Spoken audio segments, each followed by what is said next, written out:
Also, a side note, guys, I am filming with new chairs, I've said before, and a new kind of sitting arrangement, so the angles are going to be quite off, and I'm also wearing the same color as the chair, so it just looks really weird. I was looking back at the footage, but I just filmed this little thing just to say I'm still working on it, and I need to remember not to wear dark colors when I film because I blend into the chair, and it's not the best.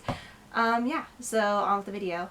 Hey guys, it's Rachel from The Little Ring Lamb, and today I'm going to be doing the Bedtime Book Tag, and this was created by Kelly's Book Spill.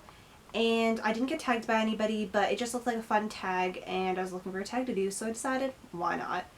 The first book is What Book Kept You All Night? Oh, and also, the original video will be linked to the down bar, just FYI. So number 1, What Book Kept You Up All Night Reading?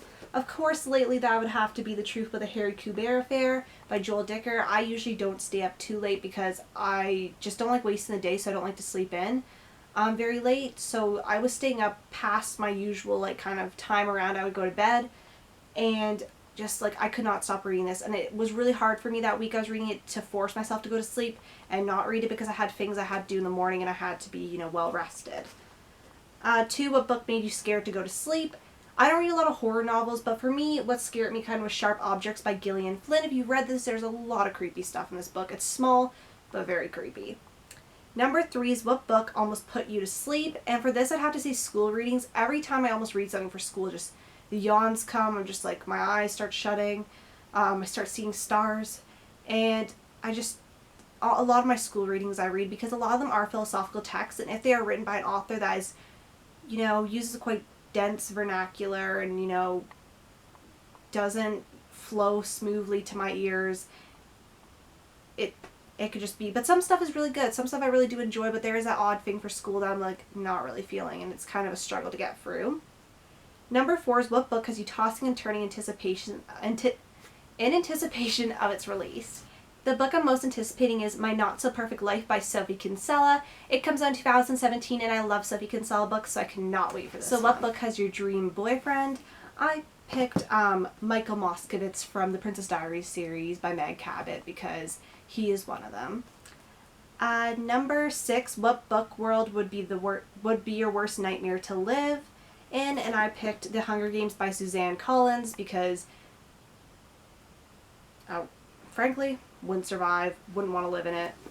Interesting to read about, but let's just keep it to the reading, you know?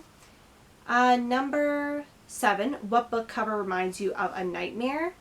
And I picked Truly Madly Deadly by Hannah J because it's just creepy, it's nighttime, it's cold, this girl looks a little bit distressed. The light's on her in a weird angle, just creeps me out. Like, the cover doesn't, like, when I look at it, I'm like, oh my gosh, it's scary, but like if I was in this situation, I'd be scared.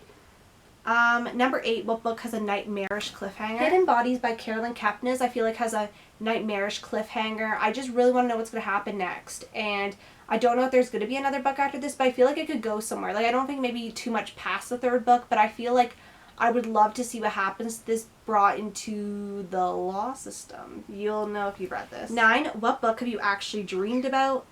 And I have, sorry. It was rolling away from me. It was like a dream. So Jurassic Park by Michael Crichton. I've dreamed about this book because I've watched the movie a lot, so it might not be necessarily the book, but I'm just going to include the book with this as well. I've actually dreamed I was reading this because sometimes I do have dreams where I'm reading the book and I'm reading it, but I can't remember what's happening because I'm dreaming, and I'm like, stop reading because you're spoiling it for yourself. If anybody's had that, if you've read right before bed, like, I feel like that's like a common one.